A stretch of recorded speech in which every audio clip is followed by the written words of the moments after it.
Les blancs aiment bien dire black et pas noir parce qu'ils sentent que ça fait un peu too much de dire noir, tu vois. Allez, on fait un peu d'histoire, les gens ils ont la motivée. Pas grave. Il a dit Il a été poli. Il a été grave poli. Bienvenue chez moi, bienvenue chez Kevin Razi, l'émission où on papote entre potes et en plus on fait des rimes, c'est trop bien. Comme d'habitude, je suis très bien accompagné parce qu'il y a Dr Hamza Garouche qui est là, on a ma chérie Gaëlle, j'ai ma Farah, j'ai Mimi Jackson, il y a Mehdi qui est là aussi, merci d'être là.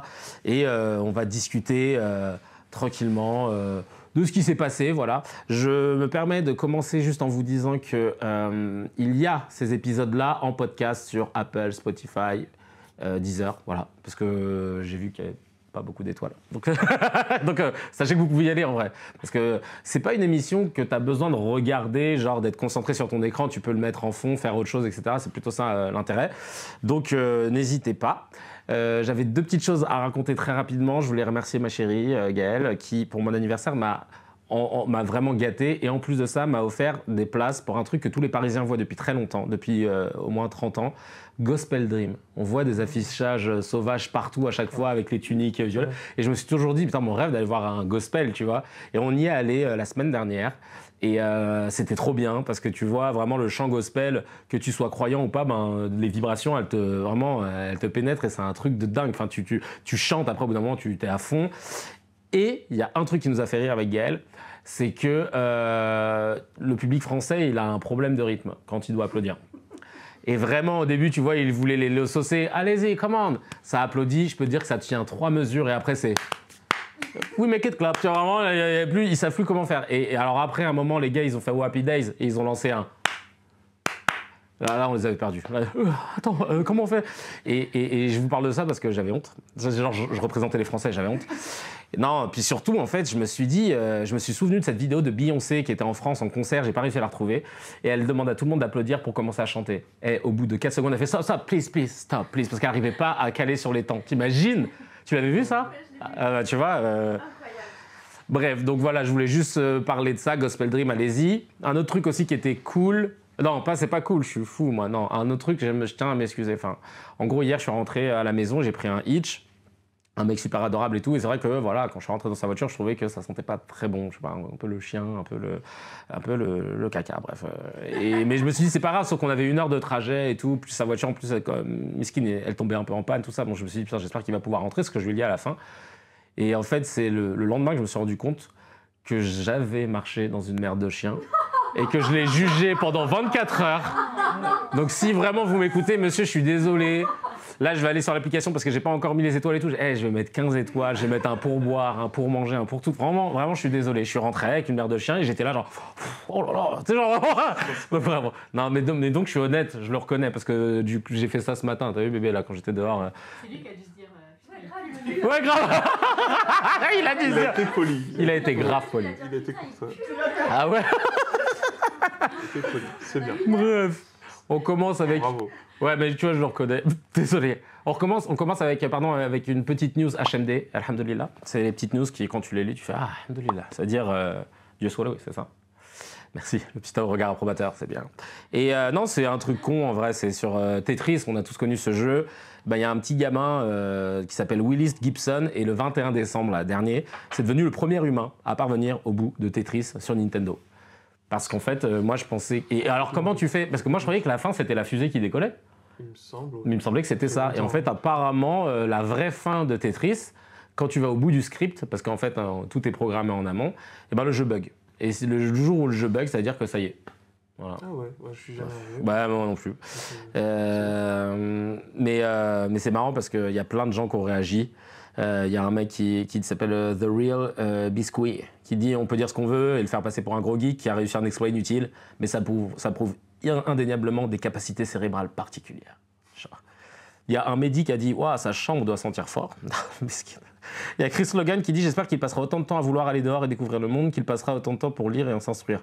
Que ses parents lui feront des acquis. Oh, vous êtes relou. Ouais, On a tous des trucs. Non. Moi, on a tout joué. Moi, quand j'étais petit, j'avais la Super Nintendo. Je me rappelle, j'avais tellement saigné Tintin au Tibet qu'un jour, il y a le professeur Tournesol qui m'a dit tu devrais éteindre ta console et te reposer. Genre, il y a un message qui est apparu. Je savais pas qu'on pouvait. C'est mignon. Au bout de je sais pas combien d'heures, il a dit tu devrais éteindre la console et te reposer un peu. Et je me suis dit bah d'où il. Mais c'est un vrai préjugé, ce truc de les jeux vidéo, ça abrutit, ça Moi coupe j'ai de la joué. vraie vie, etc. C'est pas J'étais vrai. à Final Fantasy, j'ai saigné les Warcraft, les Star. J'étais un vrai geek. Non, mais ça a pas empêché. il y a pour tout en fait. Pour tout, t'as des excès en fait. Oui, bien sûr. T'as des gens qui s'amusent dans la rue, ils font des trucs super dangereux. Ouais. Après, on va dire oui, il y a un équilibre. Bien sûr qu'il y a un équilibre, mais dans les jeux, en fait, les jeux vidéo, contrairement à ce qu'on croit, déjà répondent à pas mal de profils au niveau, que ce soit sans rentrer dans les détails neurologiques, etc., où tu as des personnes qui, ça leur maintient une attention, ça stimule leur réflexion et leur intelligence. Ouais. Et surtout, bah, en fait, c'est selon chacun, en fait, concrètement, mais c'est super stimulant, en vrai. Bah, et ils ont même dit, ils ont fait une étude sur 10 ans pour, au final, se rendre compte que les jeux vidéo n'impactaient pas la violence chez les jeunes. Parce que souvent on disait GTA, Call of, machin, non, ça n'impacte pas la violence. Si t'as pas déjà un déséquilibre qui te permettrait de... a priori, ça va pas t'en créer, tu vois. Ouais. Donc là, tu vois, alhamdoulilah. Un autre petit truc aussi rapide, Olive et Tom, le dessin animé, il s'arrête après 43 ans. Et là, je découvre que ça avait continué. Moi, je pensais que c'était juste des fanatiques qui regardaient des millièmes de rediffusion, mais... Non, en fait, je suis allé regarder du coup tous les arcs. Mais les frères, ils passent la Coupe du Monde tous les ans. Après, là, ils ont fait... Là, le dernier arc, ils ont 23 ans. Donc, tu te rends compte leur espace-temps. Ça existe depuis 43 ans, mais là, ils ont 23 ans. C'est comme pour le stade de foot, en fait, tu vois. Ouais, voilà, c'est ça. Tout est indexé sur les distances. Voilà. Sur la distance de la Terre. C'est ça. Et en fait, là, le dernier arc qu'ils sont en train de faire, ils sont partis... Alors déjà, Olivier Hatton, hein, le capitaine Tsubasa, lui, il joue à Barcelone. Voilà. Comme il s'appelait Mark Landers, lui je crois qu'il joue à Madrid ou une connerie comme ça, ou à Turin, je sais plus. Bref, et là ils se sont réunis en Amérique du Sud pour faire un entraînement. Genre ils ont fait une espèce de retraite sportive au Mexique. Okay. Et ils vont se taper et tout avec des gens, tout ça. Enfin, ils sont partis loin. Pourquoi ? Parce qu'ils s'entraînent pour les JO de Madrid. Voilà. Oh ouais. Mais je sais pas comment ils ont pu faire tenir le truc pendant 23 ans. Ah bah ouais, non, en France, ouais, je pense. Parce que là, je vous parle de trucs, c'est diffusé que sur des sites style Animé Network, Digital, tout ça, tu vois. Donc, sacrée longévité, quoi. Bah, franchement, bravo. Ah ouais, les gars, je sais pas comment ils ont fait pour tenir avec un... Et en plus, c'est marrant parce qu'ils ont même fait des clins d'œil à des joueurs de foot et tout, actuels, etc. Mais ouais, non, mais en tout cas, c'était une dinguerie. Je vous invite à lire, à regarder là, parce qu'en ce moment, c'est le truc, l'affaire Epstein sur Netflix. Oui. C'est une série documentaire de 4 épisodes. Et il y en a une autre sur son bras droit, Ghislaine. Et regardez très attentivement la fin. Ah, comment il tease, parce que j'en suis au 3e épisode avec elle. Regardez très attentivement la fin. D'accord. D'accord. Et remettez-la plusieurs fois. Ouais. Tout simplement. On va tous regarder ensemble, on en parlera la semaine prochaine. On va avoir... Mais c'est... Non, en fait, j'étais en train de me dire... c'est parce qu'il avait une île privée. Ouais. Et je me disais, putain, une île privée, ça doit être compliqué, genre, pour faire le ménage et tout. Enfin, je sais pas pourquoi j'avais cette réflexion. Tu connais des réflexions de pauvres ? T'étais là, tu fais, mais... Et je pensais au jardin. Je me dis, putain, le jardin, sur toute une île, machin. Donc, j'imagine que quand t'as une île privée... t'es pas à 2 000 € par mois. A priori, c'est que tu peux embaucher des gens. Mais je sais pas, je pensais en logistique. Et puis même, regarde un truc tout bête. Parce que tu vois, au final, je vais tirer le sujet dans un autre truc. Johnny Hallyday, à l'époque, il avait un peu plus de 100 000 € de charges sur ses bateaux, maisons, etc., qu'il les utilise ou non. Parce que un bateau, ça s'entretient, parce qu'il est au port, il y a l'érosion, etc. Parce que les maisons, pareil, si elles sont inhabitées, il faut quand même qu'il y ait des gens qui passent, qui tondent la pelouse, qui checkent s'il n'y a pas des fuites d'eau, des machins. Et il avait plus de 100 000 € de charges. C'est pour ça qu'il était en l'erga. Sur la fin, il faisait beaucoup de dernières tournées, tu sais, à chaque fois. Et il y a beaucoup qui font ça. Et en fait, je me suis dit, c'est ouf parce que en fait, là, j'imagine que ça doit être pareil, les faux frais. Tu sais. Par exemple, tu sais que quand tu as un jet privé, j'ai appris ça aussi, quand tu as un jet privé, par an, ça te coûte 20% du prix du jet privé. Qu'il décolle ou pas. Eh ouais, c'est le paradoxe de l'accumulation de richesse. Tu sais, c'est comme en gros, il y a un moment donné, ça c'est un principe qui est basique, hein, même si les économistes des fois n'aiment pas trop en parler, mais enfin, ça dépend de certains, mais t'as un ratio de richesse qui devient inévitablement pas rentable. C'est-à-dire qu'en gros, concrètement, c'est un truc tout bête, tu as suffisamment de thunes pour avoir des dizaines de voitures, fatalement, en fait, dès que tu dépasses un certain nombre de voitures, prends juste le cas de voitures, ça fait des voitures que tu peux pas utiliser en même temps. Bah oui. Donc ça fait des voitures qui s'abîment, en fait, qui en fait finissent par s'user et ne pas être bien utilisées, Ouais. etc., et rentabilisées, pendant que toi tu vas utiliser les autres. Ce qui fait qu'en fait leur valeur, bah, elle diminue énormément. Ouais. Et en définitive, tu perds de l'argent. Sauf si tu dis, bah, attends, soit je les revends ou je les loue. C'est pareil. Si quelqu'un, encore une fois très fortuné, il achète par exemple des maisons, bah, pareil, il peut pas se loger dans plein de maisons en même temps. Non. Donc pendant qu'il est logé dans la maison X, bah, en fait la maison Y et Z, bah, elle sert à rien, sauf qu'il peut pas la laisser comme ça. Donc il doit dépenser de l'argent pour pouvoir l'entretenir. Ouais. Et ce qui fait qu'il dépense plus pour rien. Ouais. Ouais, Tu vois, et c'est il est là pour le ça- gaspillage c'est là que de t'arrives richesse. sur un truc, t'arrives sur un truc, c'est qu'en fait, fondamentalement, cette richesse lui sert à rien. À ce moment, à tous ces moments précis, la richesse là, elle sert à rien. Ouais, Tu ça. vois, c'est l'esprit, c'était censé être l'esprit des impôts. Ouais, c'était censé. Ouais. Bah, tu t'en sers pas, vas-y, on va donner à ceux qui en ont besoin. En fait. Ça, c'est comme, tu sais quoi, ça m'a fait penser à un truc. Quand tu dis, quand tu utilises quelque chose, tu peux pas utiliser l'autre. Ça me rappelle quand les politiques cumulaient des mandats. Ouais. Parce que tu vois, si tu reprends un job normal, je bosse chez Darty et j'ai un 35 heures. Je peux pas avoir un 35 heures aussi à la Fnac et de dire que bah non, je bosse sur les deux, t'inquiète et tout. Bah non, tu peux pas. Clairement, tu peux pas. Non, Sauf- aux États-Unis, ils le font. Mais... Ouais, aux États-Unis, putain. Ouais, c'est vrai qu'ils ont tous deux jobs. J'en prends même 3. Ouais, c'est vrai. Ouais, ils ont obligé. Mais ce que je veux dire, c'est que là, on s'est rendu compte que bah non, tu peux pas être efficient dans ton taf ou dans ta fonction sur un poste et prétendre avoir d'autres mandats, parce qu'il y en avait qui cumulaient des 5, des 6, des 7. Là, heureusement, ça a un peu Ouais, changé. vraiment un peu. Hein. Mais C'est un vrai sujet, ça. Mandat et démocratie représentative, il va falloir on qu'on arrive. fasse un vrai ménage là-dessus. Hein. Ouh là là, 2027, attention. Hein. Là, les vacances sont terminées. J'ai vu un truc. Mourad, qui n'est pas là, qu'on embrasse, nous a balancé les chiffres des voitures brûlées le 31 décembre, parce que c'est un truc qui revient souvent. Classique. Et le lundi 1er janvier, Gérald Moussa Darmanin, a fait une déclaration tôt le matin pour dire que le nombre de voitures brûlées était en baisse de 10%. Sauf que ce que Mourad me disait, c'est que d'ailleurs, il y a une note juste après, c'est qu'il y aurait, après vérification, en fait, il y avait 8% de voitures brûlées en plus. C'est juste que lui, il a fait la déclaration avant genre 7h du matin. Donc les gens, techniquement, tu vois, ils sont pas encore sortis de chez eux. Ah oui, d'accord. Ils sont pas encore déclarés à l'assurance les voitures brûlées, etc. D'accord. Ouais, le truc de- Non, mais... Mais ça, en fait, en plus, ça c'est super intéressant. Ça, c'est dans les premiers travaux d'ailleurs, justement, de sociologie, typiquement sur la fameuse question de l'insécurité, violence urbaine, etc. Où on a beaucoup joué sur les chiffres. Parce qu'en gros, c'est quel chiffre tu prends? Tu prends les plaintes, tu prends les dépôts de machin. Bah justement, regarde là, tu vois, il disait Darmanin prend les chiffres définitifs de l'année dernière et les compare aux chiffres provisoires de cette année pour dire que tout va bien. Et tous les ans, il fait la même manip. Et pour les campagnes politiques, on fait l'inverse. Ah oui, pour dire que l'insécurité monte. Exactement, pour dire que voilà, c'est préoccupant. T'attends le 6 décembre, tu sais, t'attends qu'il y en ait plein. Alors que sincèrement, en plus, fondamentalement, là je le balance comme ça, mais c'est un truc qu'il faut approfondir, mais il n'y a pas plus creux et vide de sens que la thématique de l'insécurité, en fait. Déjà parce qu'elle n'est pas réellement dans les préoccupations des Français, contrairement à ce qu'on dit souvent.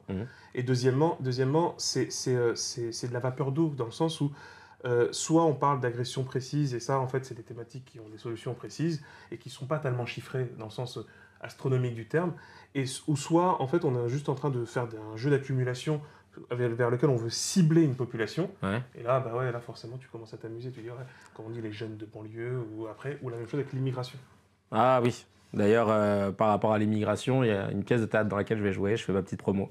À partir du 26 janvier au Théâtre de la Renaissance, pour ceux qui sont à Paname, on partira en tournée l'année prochaine, qui s'appelle Passeport et qui parle du parcours des migrants qui arrivent en France. Et notamment d'un gars qui s'appelle Issa et qui se lève dans la jungle de Calais, quand elle n'était pas encore démantelée, et qui a perdu connaissance. Et honnêtement, cette pièce d'Alexis Michalik que j'embrasse, elle est ouf parce qu'elle permet d'humaniser le parcours de gens qui traversent la Méditerranée dans des conditions horribles, qui ont traversé des déserts, que ce soit en Libye ou autre, qui ont été peut-être vendus à des gens, etc., qui ont eu des galères et des galères à n'en pas finir, et que quand toi tu les vois, tu vois que des chiffres. Tu dis, mais attends, lui, il n'avait pas un OQTF, lui, il n'avait pas, tu sais, OQTF, comme disait Zazem, qu'on embrasse, on dirait que c'est une nationalité. Lui, c'est un OQTF ou non, d'origine, ou il est métis. Donc, tout ça pour dire quoi, je me permets de faire cette petite parenthèse, un big up. C'est pas une parenthèse, c'est super important. Ouais. Super important. Honnêtement, pour vous dire, maintenant, quand tu vois, je croise des livreurs qui sont à vélo, là, en ce moment, Deliveroo ou autre, peux vous dire que je les regarde plus pareil. Parce que, alors je dis pas qu'avant je les calculais pas, mais là, maintenant que tu mets le nez dedans, tu dis, ah ouais, putain. Le gars qui est en train de te livrer, potentiellement, c'est un professeur d'anglais à l'université de Syrie, quoi. Et il a juste pas le choix. Et j'avais envie de dire ou pas, parce que de toute façon, c'est Ouais. même pas le plus important. Non, c'est même pas le plus important, mais ce que je veux dire, c'est Mais que ouais, tu vois, mais on a c'est un vrai, dédain de. Mais c'est la On croit vérité. que parce qu'il maîtrise pas ta langue, Ouais. que tu vois, il est teubé ou quoi que ce soit, alors que rien du tout. En fait, toi-même, tu pourrais même pas parler un tiers ou même un quart de sa langue.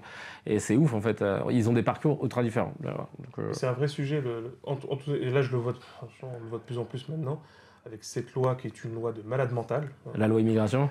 De toute façon, c'est juste son nom pour qu'on ne trouve pas une autre loi. Un autre nom, on aurait pu l'appeler la loi préférence nationale pour que ça soit beaucoup plus marqué. Ça a été dit publiquement, ça a été dit à l'Assemblée, de toute façon, que le Front National, parce que c'est son vrai nom, le Front National, même s'il se fait appeler Rassemblement National, c'était l'a rêvé. Nous avons un gouvernement qui l'a fait, c'est formidable. C'est une préoccupation qui se trouve dans pas mal de pays occidentaux. Déjà, à commencer par les États-Unis, mais ça c'est pas mal venu en Europe.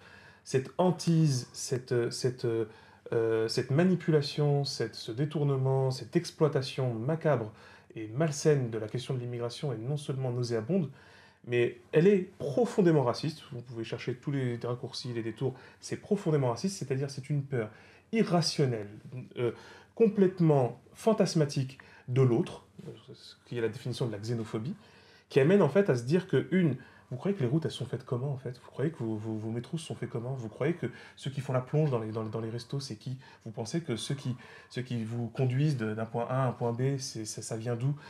Tout ça en fait, tous ces éléments là qui sont partout en fait dans toute l'Europe parce qu'il y avait un problème démographique et aujourd'hui il est encore plus important qu'au début. C'est ça le pire en plus. On s'est complètement dingue. L'Allemagne, si on parle de grand remplacement, elle rêverait de se faire remplacer. C'est-à-dire que tellement, précisément, elle est en train de décliner démographiquement. On est littéralement dans une situation où tu as une population qui décline, en fait, ils ne font plus assez d'enfants. C'est le cas d'ailleurs de toute l'Europe. Bon, la France avait fait encore une petite exception sur le sujet. Mais c'est chaud quand même. On a des endroits littéralement en France qui sont désertifiés.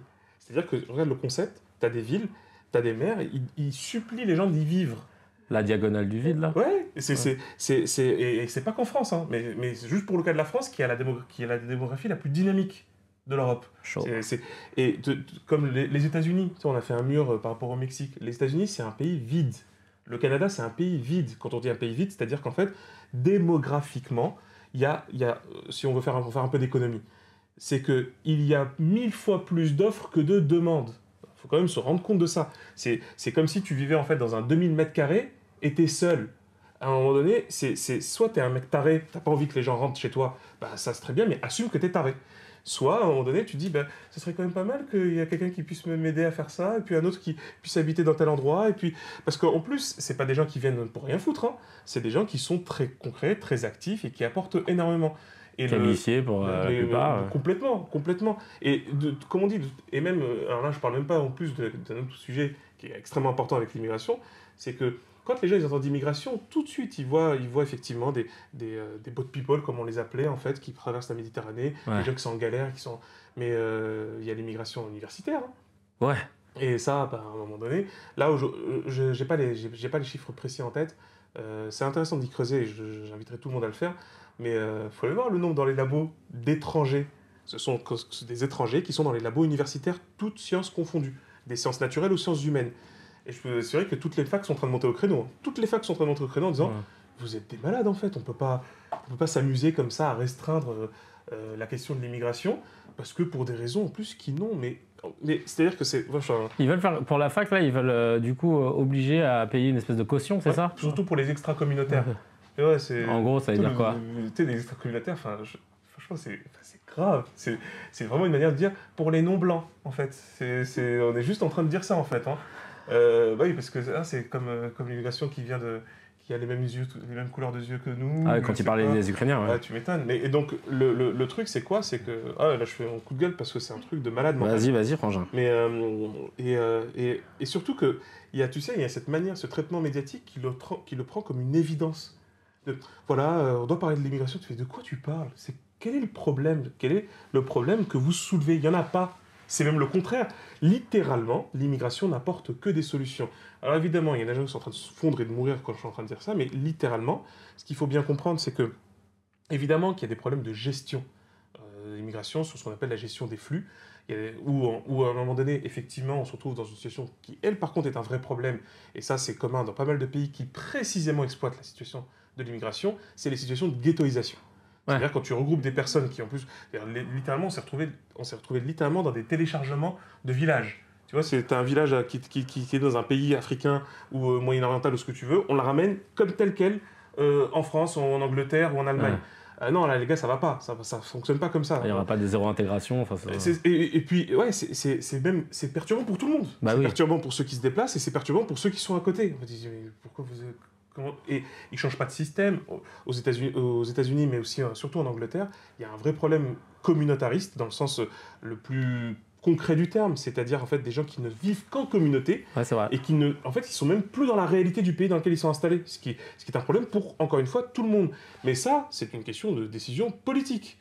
Faut bien croire que, comme on dit, les communautés marocaines qui sont installées en France n'ont pas choisi d'aller à Mantes-la-Jolie ou à Poissy. Hein.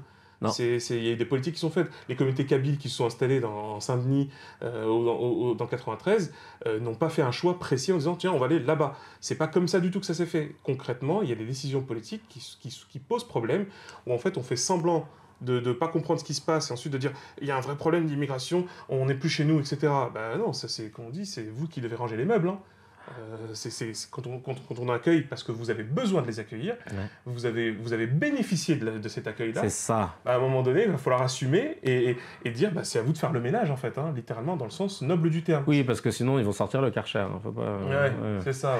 Ouais. Mais c'est intéressant ce que tu dis, notamment sur cette partie il y a une phrase de Kerry James qui dit c'est vous qui avez décidé de lier votre destin au nôtre. Et moi, j'adore rappeler ça à tous les gens qui me disent on est envahi, ils vont installer la charia, etc. On parle plus français dans certains endroits. Tout ce que vous dites, vous l'avez fait. Enfin, les ancêtres. Ils sont allés... Pourquoi à l'île Maurice, on parle français? Pourquoi au Maghreb ou dans des pays d'Afrique subsaharienne, on parle français? C'est pas parce qu'ils ont décidé un jour, venez les gars, on se chauffe, on apprend la France. Non, ils sont venus, on leur a pas laissé le choix d'apprendre une langue, de prendre une monnaie, de s'évangéliser pour certains, etc. Ils ont fait exactement ce qu'ils ont peur qu'on fasse, sauf que ça se passe pas en fait. Mais par contre, vous inquiétez pas, la France l'a fait à l'époque et ils ont tendance à l'oublier. Ça me rend ouf en vrai, ça me rend ouf. N'oubliez pas. On a énormément de données sur les mariages mixtes. Alors quand on dit mixte, c'est effectivement mixte culturel, mixte religieux aussi. Comme on dit, littéralement, les populations immigrées d'Afrique et du Maghreb sont les populations, ce qu'on appelle les plus hétérophiles, c'est-à-dire celles qui sont les plus proches et qui sont... Il y a plein d'enquêtes qui ont été faites. Jean-Paul Villem et Portier qui ont fait un excellent travail là-dessus, sur la religiosité. On a aussi Simon Etiberge en démographie. Il faut aller voir, il faut aller regarder les trucs de l'INED, etc. Tout ce que les instituts démographiques te montrent, que littéralement, en fait, précisément, non seulement les étrangers sont bien assimilés, tranquillement intégrés, quand je dis assimilés, intégrés, c'est à définir, mais c'est-à-dire en fait se sentent bien dans le pays dans lequel ils se trouvent. Mais surtout qu'en fait, ils ont plus tendance à vouloir vivre avec les autres qui ne sont pas comme eux. Bah ouais, ça les saoule de se dire tiens, ils ont envy de croiser du monde. Alors après, ça je sais, qu'il y en a ça les emmerde. Et ça leur pose un problème de se mélanger. Il y a des gens assez bizarres qui croient en une forme de pureté, hein, qui disent il faut garder la couleur, il faut garder les origines, il faut garder... Ça, faut se régler avec sa conscience. Le pire, c'est que ces gens qui tiennent ces propos, ils sont dans des je pense à la Martinique, dans des endroits où ils sont minoritaires, tu sais. Parce que tu vois, les béquets, par exemple, c'est exactement les propos qu'ils posent.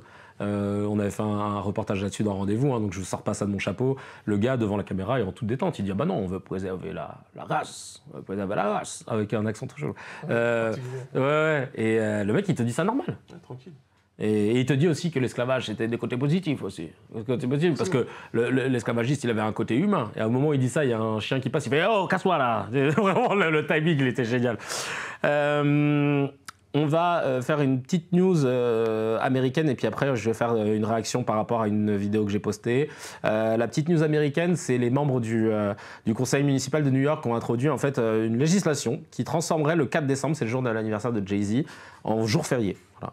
Donc ce jour férié porterait le nom du Jay-Z Day. Et ce sera voté à partir du 3 janvier prochain. Et selon une conseillère municipale, le phénomène mondial de Jay-Z né Sean Carter est largement connu comme un artiste, un magnat, un mari, un père, un bâtisseur de richesse et un partisan du développement économique des causes communautaires. Donc en gros, pour les 50 ans du hip-hop, parce que voilà, c'est passé, ils se disent, bon voilà, il faut célébrer ce mouvement culturel qui a une ampleur de dingue, ça c'est vrai. Tout à fait. Mais alors, avec Mourad, on en parlait, il me disait, dans ce cas, le jazz, dans le cinéma, dans le rock, plein de gens méritent un jour férié. Tu vois, même des Louis Armstrong, Frank Sinatra, Al Pacino qui viennent d'immigration, ouais, tu vois. Okay. Pourquoi Jay-Z? Enfin, d'accord, ok. Ouais, mais voilà. Pourquoi Jay-Z? Ouais. Et c'est tellement hors sujet. en fait, ouais, tu vois, Mourad, il me disait, est-ce qu'on pourrait pas, dans ce cas, faire une avenue, une grande avenue à New York, et puis là, tu mets en avant tous les noms des gens qui, culturellement, enfin, c'est comme un peu Ouais, le Hollywood Walk of Fame, ouais. Mais parce que là, j'ai pas compris pourquoi Jay-Z.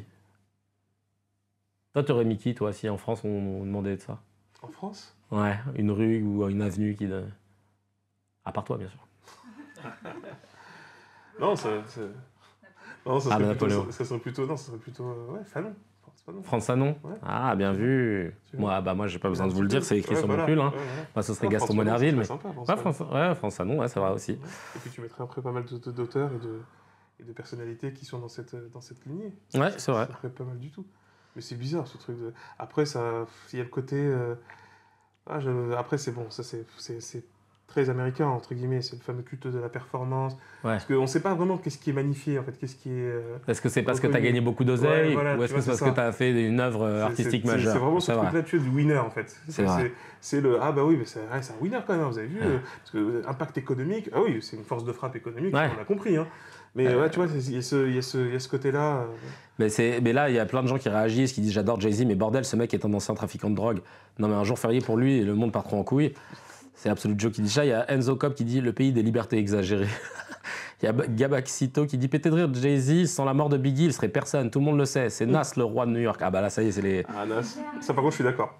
Ah ouais? Toi, t'es team Nas? Ah ouais, mon gars. Ah ouais. Et il y a You Make Me Non, mais Feel. Nas, en plus, c'est assez choquant, parce que j'aime pas faire le puriste, mais hip-hop 50 piges, c'est vrai.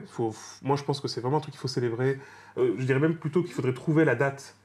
Ouais. Une sorte de date où on se mettrait d'accord sur le moment où ça serait né. Ouais.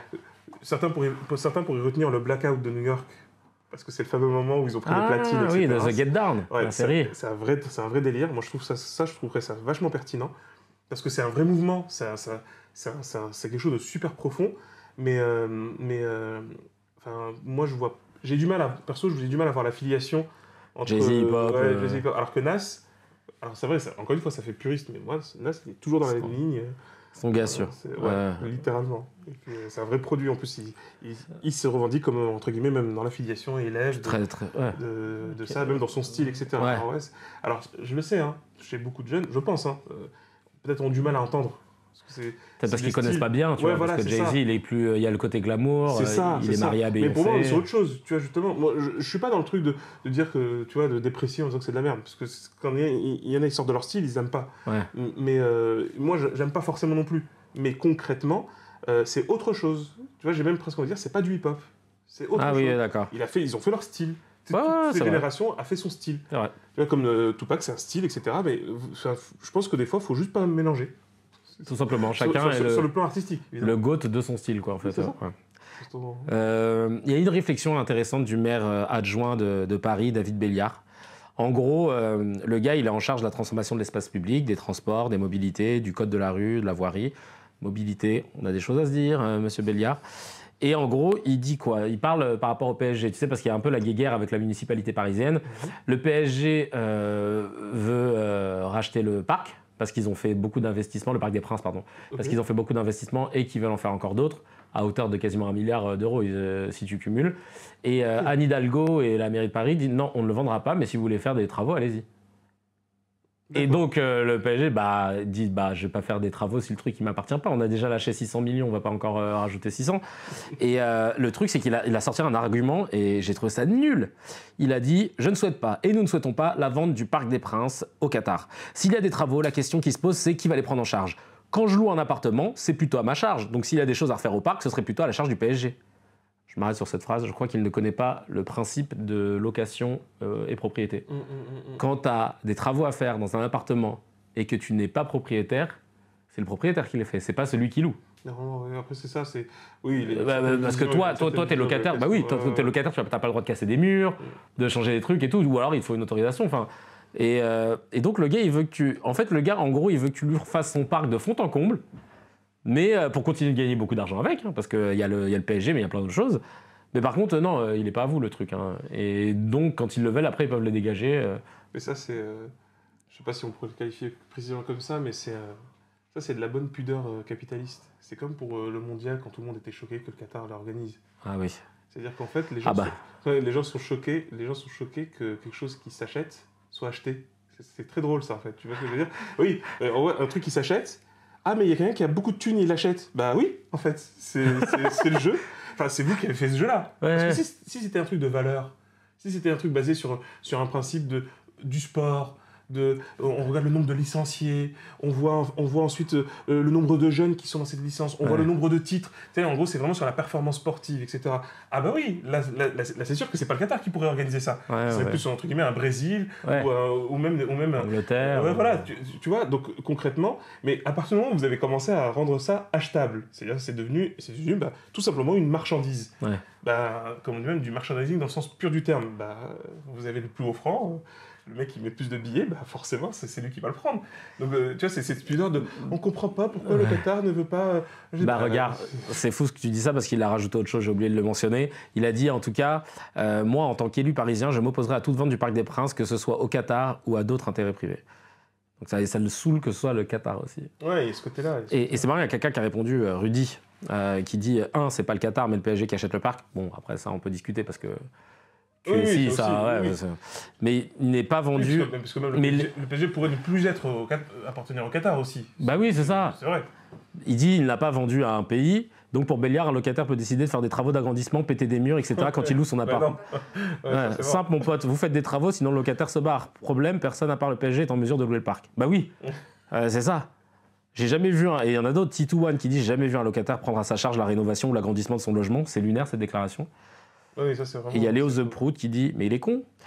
Il fait une analogie avec le propriétaire d'appartement pour dire derrière que dans le cas du parc, c'est au locataire de prendre en charge.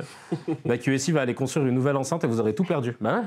Non, mais par contre, en vrai, il y a une question intéressante derrière ça. C'est la fameuse question du privé et du public. Bah là, ça se mélange. Là, en fait, ça aussi, c'est-à-dire que les mecs, ils ont... Parce que là, je parle au niveau même de la trajectoire politique, que ce soit la ville de Paris et même de la France en général.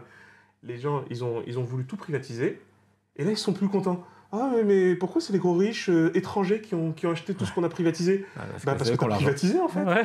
C'est tout. Si t'avais pas privatisé, si c'était public, mais on parlerait même pas de Qatar, en fait. C'est ça. Ils paieraient, par contre, ils paieraient pour pouvoir profiter de ça, parce que tu aurais fait une formule intelligente qui aurait profité aux administrés, qui donc profité à la population parisienne, même à la population française.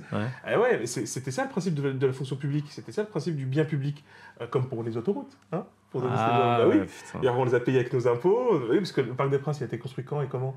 On peut gratter tout ça. On le sait, en fin de compte, c'est nos impôts et nos impôts, encore une fois.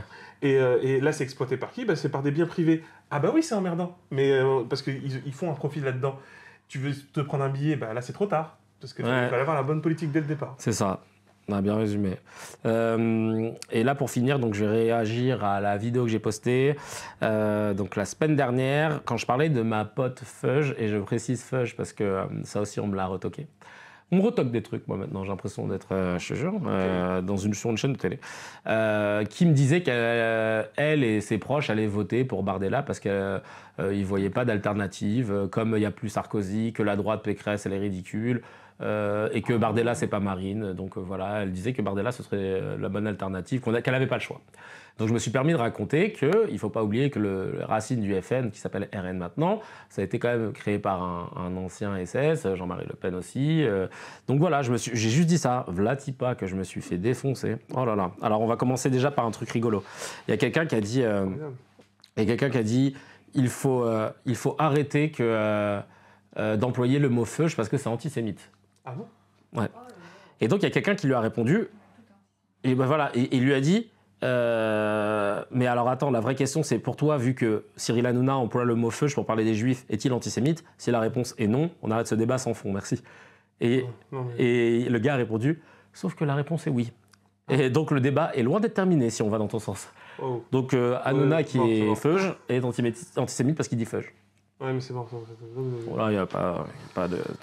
C'est pas comme si en plus je disais pas noir, machin. Mais il y a des Enfin, gens, pour moi, ouais, c'est en ma plus, façon de parler en vrai. Alors peut-être que c'est pas stylé, peut-être que ça fait trop titi parisien, parce que je sais qu'il y a beaucoup de gens qui aiment bien utiliser ce verlan. Ouais, mais moi je parle comme ça, c'est très naturel, mais il n'y a aucune connotation. Donc j'ai pas compris, mais il s'est des. Oui, non, mais il y a des gens qui se sentent offensés quand tu dis rebeu, renois.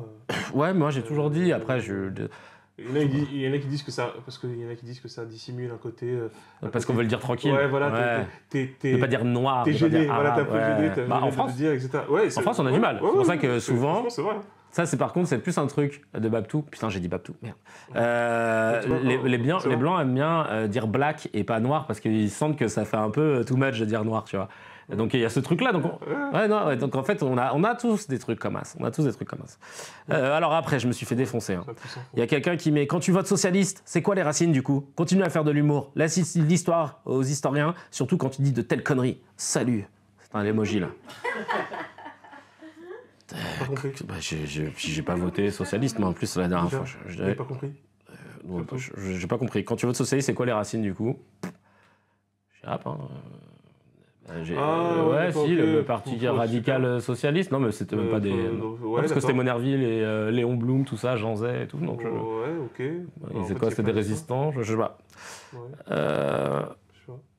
Alors. En même temps, ça change rien au fait que c'est chaud. Le Front National, ça, c'est racines qui sont évidentes. Ouais, voilà. Et sa politique n'a pas changé. Ouais. Et... Ils sont peut-être officiellement, c'est vrai qu'ils sont peut-être officiellement moins antisémites. Ouais. Bien officiellement. Parce qu'ils ont découvert les musulmans, donc là ils sont contents. Voilà. Officiellement, c'est vrai, les prises d'opposition, officiellement, clairement. on n'a plus les prises d'opposition de Jean-Marie. Ah non, ça c'est clair, c'est pour ça qu'ils l'ont écarté. Parce qu'ils ont. D'ailleurs, c'était pas le seul, il y en avait d'autres, Niche, etc., et Maigret, parmi ceux qui étaient les plus connus, qui, franchement, c'était chaud. Hein. Ouais. Déjà, ils ont la même parcours, ou certains n'ont même pas forcément, mais oui, c'est vrai, le positionnement n'est plus officiellement antisémite. Mais ce que je veux dire, c'est que la création du RN. Enfin, je veux dire, le gars qui l'a fondé, il est encore vivant, donc je parle pas d'un truc qui date d'il y a 300 ans. Les fondateurs étaient profondément antisémites, et ils ont été même condamnés pour ça. Bah, ils ont même été condamnés pour tu ça. vois, donc permettez-moi de le dire. Après, on peut, voilà.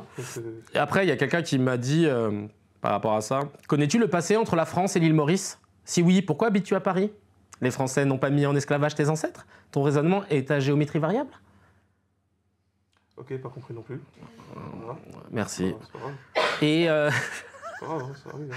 Et sachant que, à l'époque, les pierres à feu, sachez qu'ils étaient dans une grotte qui est à l'île Maurice. Non, mais vraiment là, le gars, il a l'air.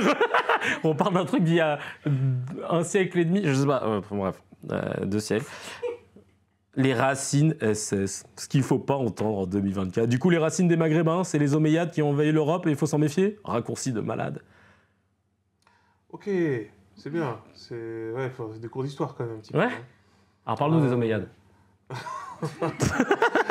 Ouais, c'est chaud. Non, mais parce que, encore une fois, là, t'as vu, les Omeyyades, c'est quelle époque?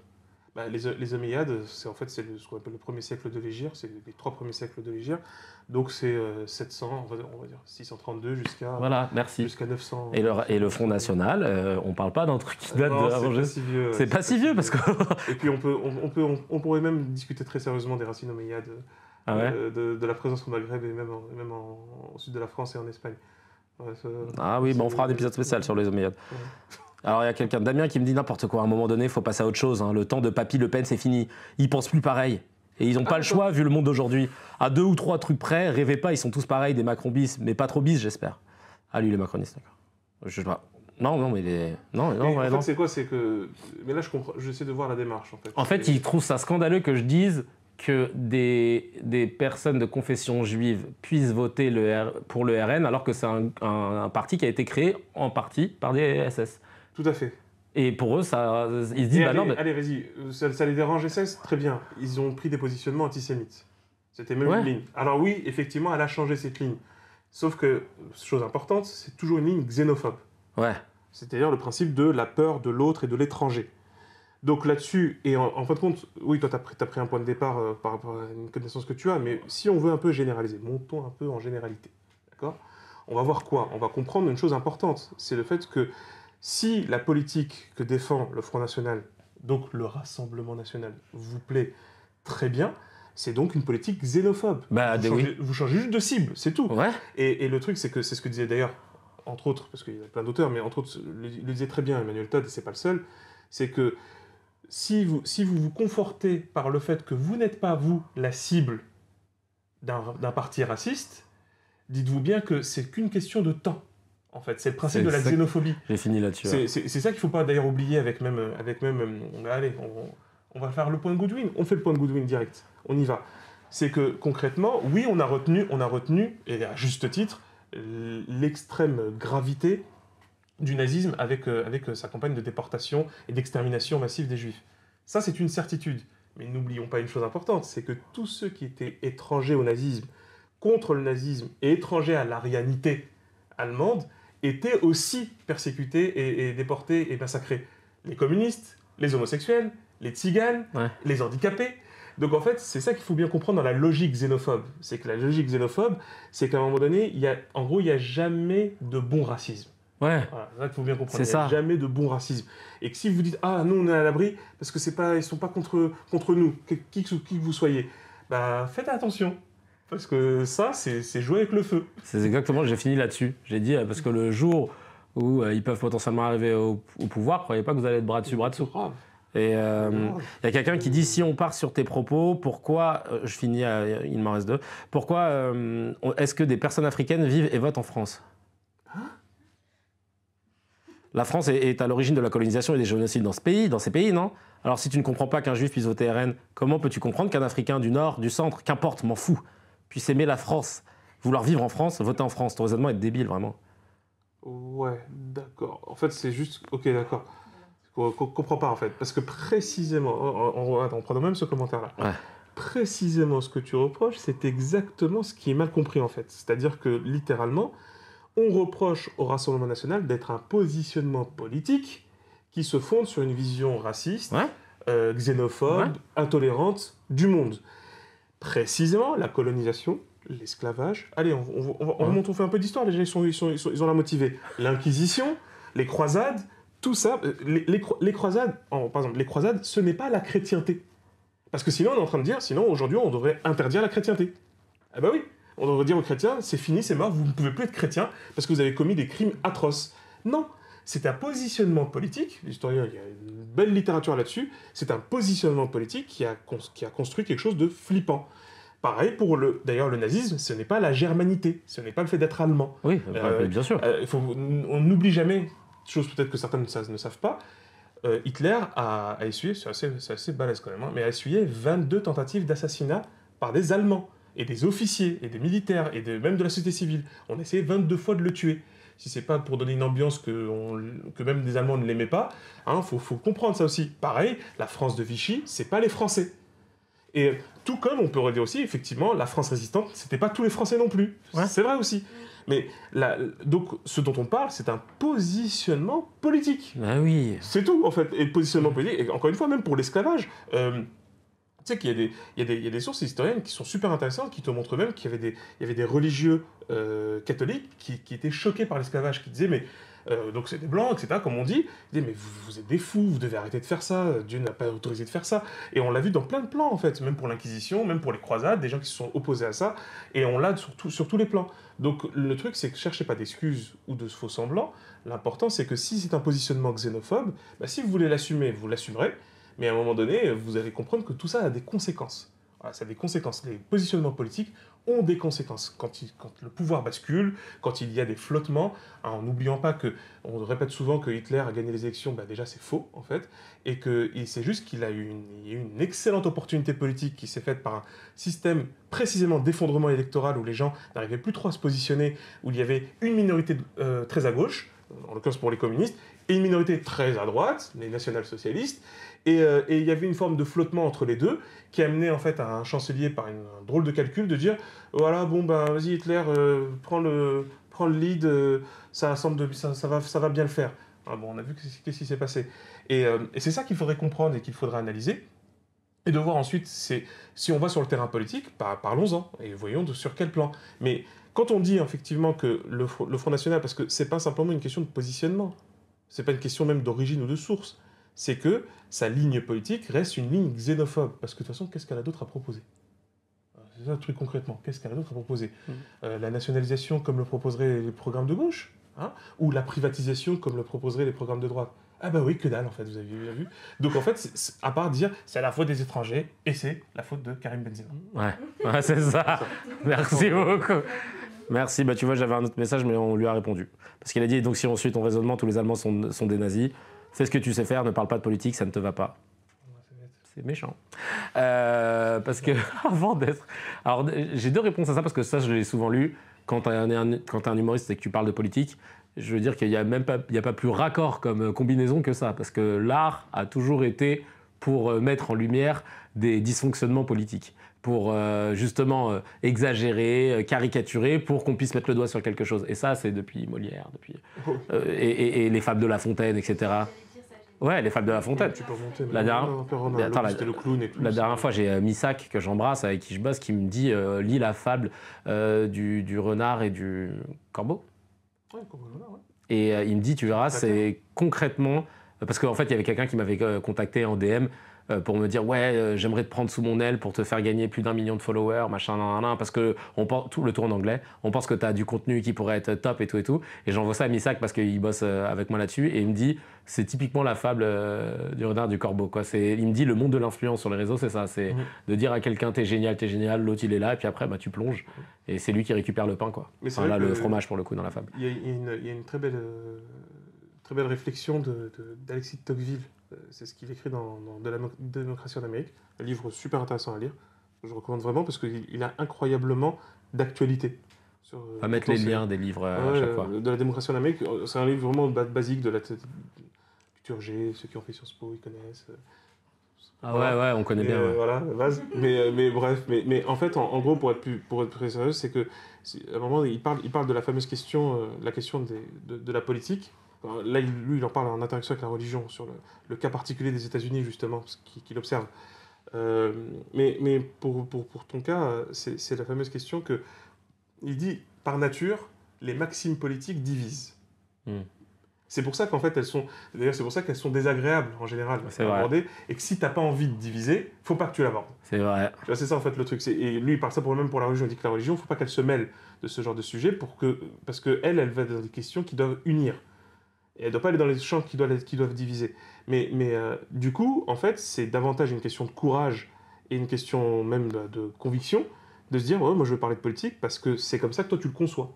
C'est-à-dire c'est le côté de je suis un citoyen en fait. En fait c'est ça, t'es un citoyen, tu vis en société. Parce que ça aussi, moi je suis d'accord avec toi là-dessus et je pense que on va le dire clairement. C'est que moi, je déteste le principe de la politique réservée à des spécialistes. Parce que déjà, ça n'existe pas, des spécialistes de la politique. C'est généralement des incompétents qui ont qui ont gaspillé et notre argent, et notre sécurité, et notre bien-être pour des considérations simplement de petits partis, etc. Alors oui, quand on dit ça, ça fait populiste, de revendication, ils sont tous corrompus. Non, c'est pas ça, c'est comme on dit encore une fois, si on devait réellement évaluer les hommes et les femmes politiques sur les résultats par rapport à leurs promesses et par rapport aux moyens qui ont été employés, mais en fait, ce seraient les pires employés de la planète. Ce seraient des gens qu'on mettrait même en prison pour avoir gaspillé autant d'argent et autant d'énergie. C'est délirant. Donc non, en fait, la question de la compétence politique, ça n'existe pas. Il y a des compétences techniques qui sont davantage plutôt dans le champ des hauts fonctionnaires, qui eux, par contre, sont des gens formés pour ça. Et ils l'ont souvent prouvé, qu'ils ont pu être à la hauteur. Et parfois, d'ailleurs, des hommes politiques étaient issus de ce milieu-là. Ça l'est clairement de moins en moins aujourd'hui. Mais concrètement, la politique, dans une démocratie en tout cas, sauf si on veut revenir à une monarchie, c'est autre chose. Mais dans une démocratie, la politique elle appartient à tout le monde. Et on peut en parler comme on veut, de la manière dont on veut, avec les idées qu'on veut, et dans le cadre qu'on veut. Et à ce moment-là, en fait, toujours dans une principe de démocratie, si vous trouvez ça pertinent, c'est génialissime. Si vous trouvez que ça ne l'est pas, corrigez-la ou faites autre chose. Ouais. Et comme dirait l'autre, faites mieux. Ouais, grave. Faites mieux. Merci en tout cas d'avoir été là pour ce 6e épisode de CKR et toujours disponible sur les plateformes, etc. De podcast. Et puis on se retrouve la semaine prochaine, as usual. Et là normalement il y a le générique qui commence et tout. Et puis après on finit sur un rire genre. Voilà, on va prendre ça.